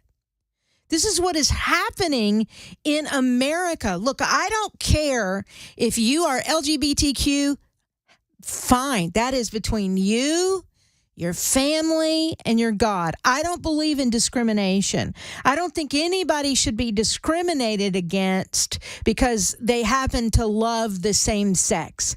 I don't think anybody should be discriminated against because they believe that they are a woman when they're really a man. I think you still have the right to life, liberty, and the pursuit of happiness. I do not believe you should be discriminated against, but I certainly don't believe that you should participate in sexual activity in front of children. I certainly don't believe that you should allow children to decide what their sex is going to be before they're fully baked. I mean, a child's head is not fully developed. A child's brain is not fully developed, and we're exposing children to all of these sexualized ideas before they're ready for it. You're exposing them to dirty old men, whether they're gay or not, parading in front of people. When I said this earlier, and I mean it, I'm just as passionate about it now as I was 2 hours ago. Those same people, if they did that in the parking lot of Kroger, would be arrested. What's the difference? Indecency is indecency. That dirty old man gyrating in his tighty whities should have been arrested for doing that in front of kids. You arrest people like that because they're perverts. It's wrong. Now, I am happy to say, from my understanding, nothing like that happened at our Pride Festival this weekend. Nothing like that happened during the Pride Festival. Now, I wasn't there, but I haven't seen reports or I haven't heard stories. We did hear from one guy who said he thought he saw a naked guy dressed in gold or spray painted in gold riding a bike up the street, but I don't know that that was part of a parade or not. It may have just been somebody just riding home and decided to take his pants off. I mean, I don't know. But I haven't heard of anything quite so perverted at our stuff. And I'm happy about that. If anybody has anything different, feel free to send that to me, Pamela at 997WTN.com. You can do that. But I'm appalled that there are people that think that's okay. And if you want to call me a bigot, call me a bigot. I'd rather be a bigot protecting these children than I would so open with my beliefs that children are exposed and sexualized. Call me whatever you want to. I don't care. But we have to start standing up for what's right. And that's why I applaud people like State Senator Jack Johnson, who didn't care that he was being called every name in the book here in Tennessee and across the country for standing up for what is right. Exposing yourself sexually in front of children and calling it entertainment. That's what he tried to block. I stand by him in this fight where he continues to go all the way, if you will, with this legislation after it was declared in Memphis unconstitutional. Baloney. All right, I know I've got some folks who are on the line who want to talk about this. 615-737-9986. Danny, Tim, David, hold on for me if you will. You can also super text. I'm Pamela Furr on Super Talk. Did I give the number? 615-737-9986 on Super Talk 99.7 WTN.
Things are getting a lot better in Rutherford County. The vehicle fire, that's actually a dump truck that caught fire, blocking 24 eastbound there in Murfreesboro. They've got that down to a 33-minute delay.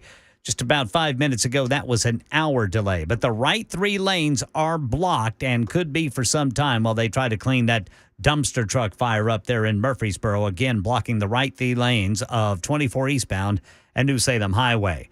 Mercenary leader Yevgeny Prigozhin has resurfaced after this weekend's chaos in Russia. We'll tell you what he says coming up at 11:30 on Super Talk 99.7 WTN. Thank you very much, Ken Weaver. I appreciate that. By the way, and we'll get back to the conversation we were having on LGBTQ and pride parades and what have you. But so we were talking earlier, Ken, about RFK Jr. looking pretty good for a 69-year-old. We have now people sending me super texts showing how good they look at 64 shirtless. So bravo to the gentleman that sent that, but please don't send me anymore. Now he did. All right. It was shirtless. It was just shirtless. It was shirtless. But I mean, if you've got it flaunted, I understand that. But we need to be real careful about what kind of photos you're sending that super talk line, because I mean, even though I'm seeing it, all the other guys are seeing it too. And I don't think they want to see that. I did not. No. Did not. I'll make that clear. But bravo. I mean, Good for you. Good for you. Now, how old is Troy Aikman? Because I'm watching Troy Aikman videos right now. He's 56. Anyway, Troy Aikman is calling out some, quote, inauthentic beer companies for supposedly being proud of America and the 4th of July. We'll talk about that at 11:35. So, and if he wants to post shirtless when he's saying that, I don't have a problem with that. All right. Sorry. Excuse me. 615-737-9986. Let's talk to David, who's on the line. Hey, David, how are you? Whoa. You in traffic, aren't you? Good. How are you? I'm fine. I'm sorry. I said you're in traffic, aren't you? No, actually, I'm at work. I was informing somebody to take off. Okay. All right, what's your comment, David? Pamela, I don't know if I heard you right earlier. You were saying that the Titans, they had an LGBT tent in the kid area. They were one of the sponsors of the Pride Festival. They had a tent set up in the children's section? I believe they were the sponsor of the kids section, yes. Okay. You can't, I don't see how, I don't see how you can take, I don't agree with that. Well, Period. I mean, if you either do it, if you got it in the kids section, you're promoting it, period. Well, David, let me make this comment. You do know that there are gay couples who have children who like football. I don't care. If you're putting that in the children's section, you're promoting it. Promoting what? You're promoting that lifestyle to children. Or you're saying, we see you and hope you buy season passes for this year and the Tennessee Titans. So then what you're doing, you're using the LGBTQ. It's all marketing. It's all marketing, right? The sponsors who sponsor the festival, they're marketing their companies to that audience. So you're saying it doesn't matter what I think. I don't care what business wants to sponsor a Pride Fest. I don't care, because I will say this, David, and that's fine. You didn't let me say it. Okay, go ahead. But let me comment on you. Yeah, well, go ahead. If you want to promote. Don't do it in the children's section. Don't promote football in a children's section. Not the LGBT, no. I don't know that there is LGBTQ football. To my knowledge, there isn't. I'm not saying the LGBTQ football. I'm saying don't promote the LGBTQ whatever in the children's section. Don't. Well, I mean, I don't think the Titans were doing anything dirty. You're not getting what I'm saying. You don't want them to support anything in a children's section at a Pride festival, and I can't figure out why. Only because you don't believe in that lifestyle, and I get that. And these companies are at these festivals. I mean, there were several companies. Let me pull it up here. So you've got Amazon, you've got Tito's Vodka, you've got Jack Daniels. So are you telling me that because they sponsored the Nashville Pride festival that you don't want to buy Jack Daniels anymore? I mean, it's one thing to put a transgender on your beer can. It's another thing to just promote your products in front of a whole group of people that are at our festival. That's the way I'm looking at it. What about Dollar General? Dollar General was a sponsor of the Nashville Pride. Are you going to not shop at Dollar General anymore? And by the way, it's your choice. If you don't want to, I mean, Bud Light learned that what they did had consequences. So if you don't want to go to another Tennessee Titans game because they were a sponsor at the Nashville Pride Festival, you don't have to. My point is, it is a free country. So if adults who are LGBTQ want to have a festival to celebrate who and what they are, they can do it all day long. I don't care. And I don't care who sponsors them, whatever, and for whatever reason, I don't care. What I care about is naked men gyrating in front of children. And to my knowledge, the Tennessee Titans were not doing that. So I don't care. That's where I stand. They have a right to market themselves in front of whatever audience that they want to market themselves in front of. And if it has consequences, it has consequences. For me, I don't care. My passion, my anger, my ire today is about that gross, indecent exposure that children across this country had to face during these Pride festivals and Pride parades. And I want to be clear, I don't mean Nashville, because I'm hearing no reports of that in Nashville. It is 11:31, time for news on Super Talk 99.7 WTN.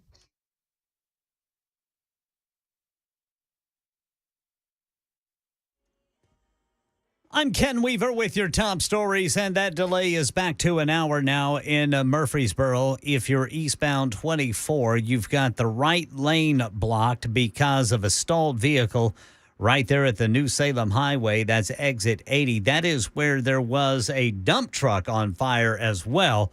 So that may still be in the cleanup stages, too.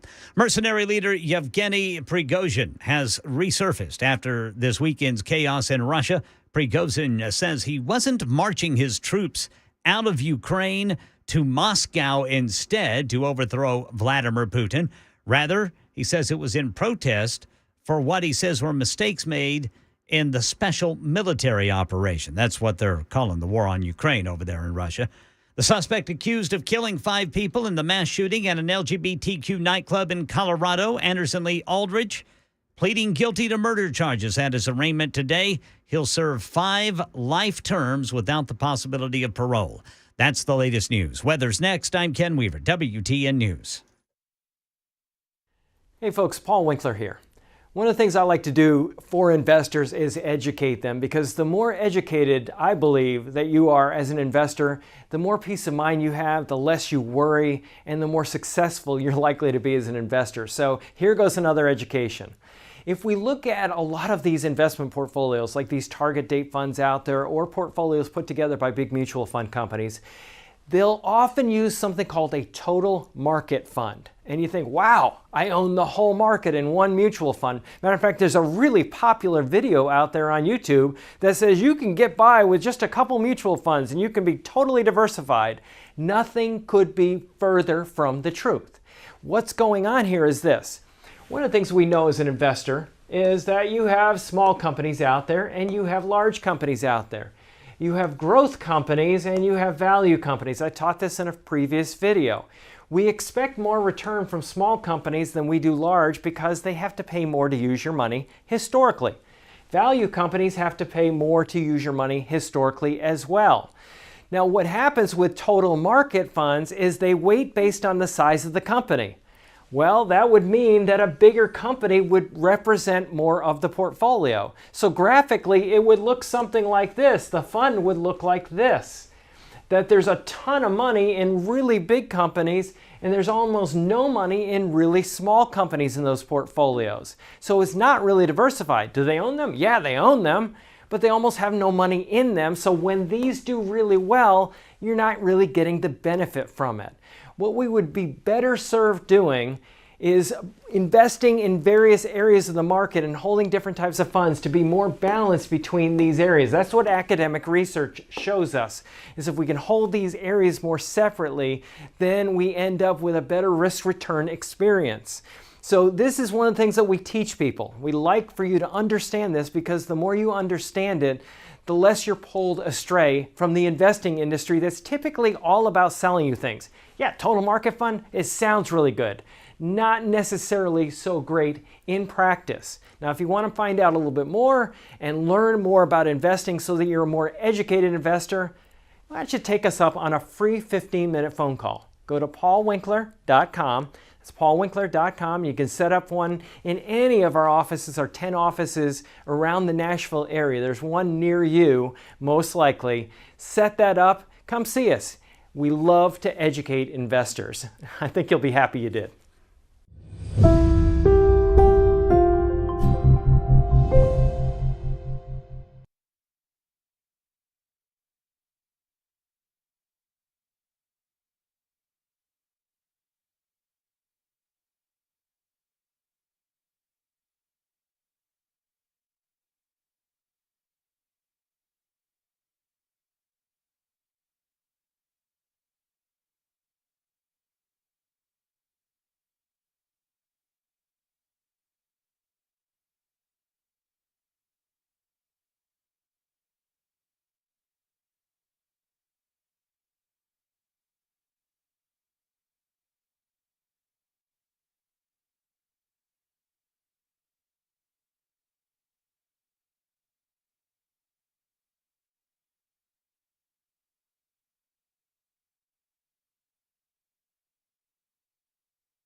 Super Talk 99.7 WTN. It is 11:37. I am Pamela Furr. Boy, the super text line is hot. Hot, hot, hot. You got him going now. Got him going. 615-737-9986 is the phone number. Look, again, I am not the moral police here. I can't judge somebody else's lifestyle. I know what I believe is right, and I know what I believe is wrong from a Christian standpoint. I do. But I'm not going to discriminate against another human being who is also an American. They are entitled, if you believe differently than I do, on morals, on Christianity, on any. They have a right as long as they are not infringing on my right to life, my right to liberty, and my pursuit of happiness. But I can't do that to them either. them being the LGBTQ plus community. I'm very confused as a conservative, and I guess I'm leaning more towards the libertarian side these days, but as a conservative, we stand up for freedom, do we not? For adults. If you want to live your life in a dress and you're a dude, go for it. I don't care. I'll pray for you. But if a company wants to advertise to that crowd, they're more than welcome to do that. And the consequences are, did the marketing work or not? Did the support work or not? That's how they'll find out, just like Bud Light did. I don't think there's going to be consequences for the Tennessee Titans having a booth at the Nashville Pride Festival. Thousands of people were there. Thousands of people were there. I don't think Jack Daniels is going to suffer because they had a booth at the at the Nashville Pride Festival. Thousands of people were there. I think you're just talking about community support here. You're not talking about an overall marketing campaign saying that we must accept transgenders as spokespersons. None of that was going on, to my knowledge, with these sponsors. We'll find out, though, won't we? But I don't believe in discrimination. And some of you guys are blasting me for that, and I just don't understand. I just can't comprehend. Mrs. Anderson is on the line, and I want to do that voice like in The Matrix. Mr. Anderson. It's Mrs. Anderson. Welcome to the show. I was about this gender stuff. When my children were growing up, I had 2 little females and 2 males. And that oldest little girl, she saw me changing up at first. She didn't know what she's talking about, and she pointed up. She wanted to know what that was. And I explained to her that was a little male, and he's got boy parts were boy, and she's a little girl, and she had little girl parts. And she said, "Oh, Mommy, I'm glad I got what I got." And then about this one in the home, they need to put this one about the gun control stuff. They need to put this one back in the home, the 10 Commandments back in the courthouse, and prayer back in school. All right, Mrs. Anderson, thank you for your telephone call. I'm glad you're listening, and I'm glad you called today. Mrs. Anderson. I can't do the voice like in The Matrix. Anyway, Danny's on the line. Danny, welcome to WTN. Yes, how you doing today? How's everything? I'm great. How are you? I'm fine. Thanks for asking. I was just telling the gentleman who answered the phone, I'm from New York. I grew up there. Okay? Love your accent. Thank you very much. You're welcome. You're welcome.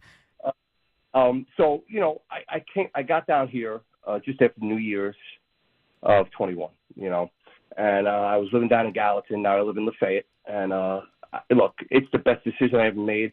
I saw the writing on the wall, I grew up in Queens, but I moved upstate New York about 8 years prior, to coming down here. And I saw the writing on the wall with COVID. I knew it was all about division. It's all about control. The people who run this world and this country, the elitists, they are the one with the money. They plan our lives every year, once a year at that meeting they have, and it's just, it's despicable. It's disgusting. And I don't know what their agenda is. They know a lot more than the common folk in this country, more than we know, you know what I mean? Because they're the ones with the power. And you know what? Frankly, I blame the American people for having that complacency, you know what I mean? This party does, it happens every time the Democrats get into office, or it happens every time Republicans get into office, it's just a kind of, 2 degrees. I'm not saying fully. Sure. Let me ask you a question. When you were in New York, were you ever around any of these pride parades at all? And yeah, I worked in Manhattan. I'm sorry to interrupt you. That's all right. I worked in Manhattan. Oh, well, so you saw nakedness in front of children. Well, yeah. This is just really, it's disgusting. You know what I mean? Kids should be protected from things like that. We were always, but when I was growing up, that was unheard of. Yeah. Unheard of. Yeah, I mean, again, you'd arrest him, but back in the day, you might have suffered even worse consequences just from, Billy Bob down the road is going to kick that person's butt for being naked in front of kids. Hey, look, you know something? Look, forgive my French, there's crap in every race, okay? Yeah. There's crap in everybody, in everything. There's ups and downs, pros and cons. And you're absolutely right. There are people, bad people, and there are good people. That's all a choice. It's all a choice. You want to be bad, you be bad. Look, I have a couple of friends who are gay. You know what I'm saying? I didn't know until later on. But you know what? I didn't treat them any different. You know what I mean? Mm-hmm. They're trying to divide everybody so they can control everybody. Sure. So now the LGBTQ, people, they wanted a voice for so long, and now the media and whoever's doing this, it gave them a voice, and now they're just exploding. You know what I mean? And they're irrational. And so it's just my thoughts. I mean, I didn't even think of, because I was listening to you. I listen to you guys every day. Thank you. Yeah, you're welcome. Well, Danny, I appreciate your phone call. Glad you made it to the South as soon as you could. Thank you for listening. We'll talk soon. I will say this. Look, I firmly believe that the LGBTQ plus movement has been hijacked. I think, it's been hijacked by the indoctrinators who want us to believe that transgenderism is okay. And I don't believe transgenderism is okay. I don't. I think you are making a statement in the face of God saying, you created me wrong. I think it's a slap in the face. I do. But I'm an American, and if you as an adult want to be transgender, that's up to you and God and your family. It is not my business. When it becomes my business is when taxpayer dollars are used to fund it, when you go to high schools and elementary schools and promote it, or when you allow idiot adults to take their children to have gender reassignment surgery at 7 and at 8 and at 9 years old. That's when I have a problem as an American. I don't know how much clearer I can be, and I don't know why some are offended by these statements. I have dear gay friends who are ticked off that they are being even removed from the conversation and that transgenderism is hijacking it all. We have people who are gay who listen to this radio station, who have been in monogamous gay relationships for 20, 30 years, who are Republicans. There is, believe it or not, a strong gay community of Republicans who tried to vote conservative, who don't believe in this indoctrination either, and don't allow their kids to be indoctrinated either, who would never allow their kids in front of a naked, nasty old man in tighty-whities gyrating in front of them at a parade, whether it be an LGBTQ parade, Pride parade, or a St. Patrick's Day parade, for crying out loud. That's where I am. I am not this evil person who thinks that you can live and let live and there aren't consequences. But I believe in freedom, how you can pursue life, liberty, and happiness.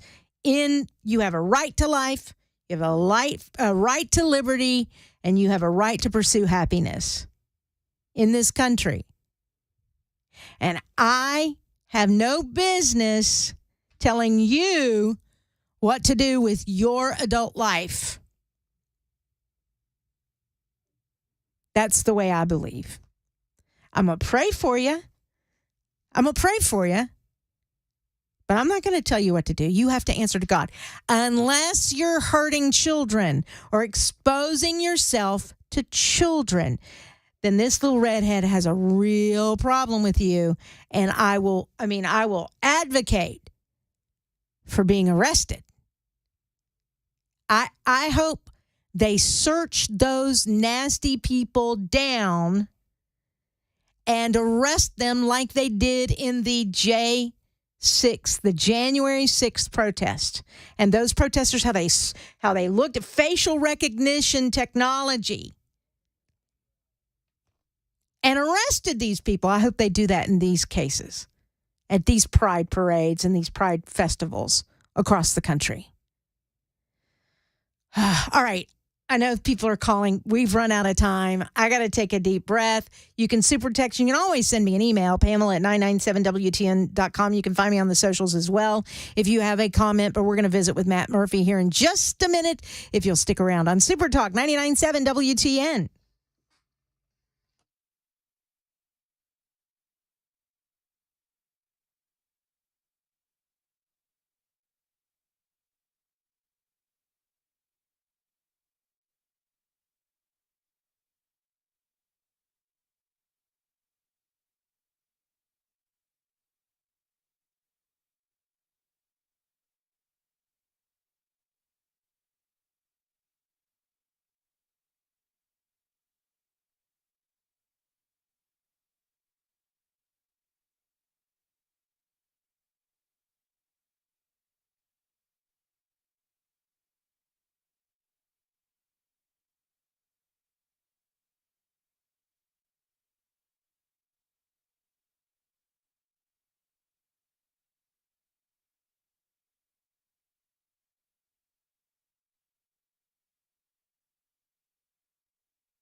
Oh, yeah. Super Talk 99.7 WTN. It is 11:56. I'm Pamela Furr, and Matt Murphy is in the house. Hello. Hello, Matt Murphy. How are you? I'm Jim Dandy. You're How are Jim you? Dandy. I am. As opposed to Matt Dandy. My grandpa used to say, I feel better than Cooter Brown. I never knew who Cooter Brown was, but apparently he we felt might pretty have good. to look it up. Yeah. All He right. also said he was drunk. He also used to say that people were drunker than Cooter Brown.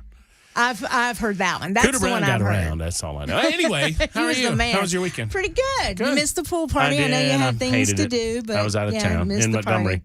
In Montgomery, Cleaning Alabama. up a camper that I'm about to get ready to sell. Are you going to sell it? Anybody want a camper? Let me know. All right. Selling it relatively You cheap. know what you should do? I should never tell you what you should do. No, should is okay. Have to. It's all for me. I don't know what it is, but you've got to do that. You have should is cool. Okay, Should is all okay. right. All right. Have you thought about Airbnb in it? I have not.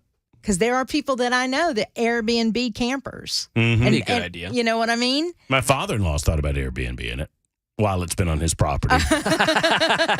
In Montgomery. I'm not even kidding. He said, I thought about just setting up the 30 amp, plug-in and just going ahead and renting it out. I was like, you should have. I mean, in Little this income. town, people are looking for Airbnbs all the time, and that's a cute camper. Might be a You can make some possibility. money. I mean, if you can't sell it, make some money while you got it. That's just it's not a have to.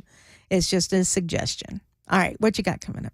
You know what? I have Alice Rowley coming up. I Nice. know that you've had an opportunity Yes. to sit down and speak with Alice. have. I'm She's excited great. about that. We're going to begin a slow roll of trying to figure out who these Nashville mayoral candidates are. Alice seems to be the most concerned. I mean, outside of Natisha, and I love Natisha to death, but if you're not raising money, Right. you know, Yeah, it is what it gonna be is. hard. So Alice seems to be the most conservative, viable That I can find. candidate Yeah, that I can find. yeah. But can she win in Davidson County? I think if enough show up, you can come close at You can get least. I think you can get into a runoff. You can. While And the that's other happened before. Right. Yeah. And I don't know what happens. I don't know what you can do. And the man that happened with David Fox, if I'm not mistaken, is her treasurer, I think. Okay. I so think maybe so. he has some insight So as he to has what some to inside do. baseball on. I think he is. Gosh, if I'm wrong, I apologize, but I think so. Well, we'll find out today Yeah. at 1 o'clock. Yep. And then 12:30, John Rose will be by. He has that Congressman Rose and Congressman Desjardins are out at a farm listening spot in Tennessee somewhere. I want to say Lebanon, but I could be wrong. But we'll find out more about that at 12:35. All right, cool. There you Looking go. forward to it. So that's Matt Murphy coming up at 12:05. I'll see you tomorrow on Super Talk 99.7 WTN. Bye. Bye-bye.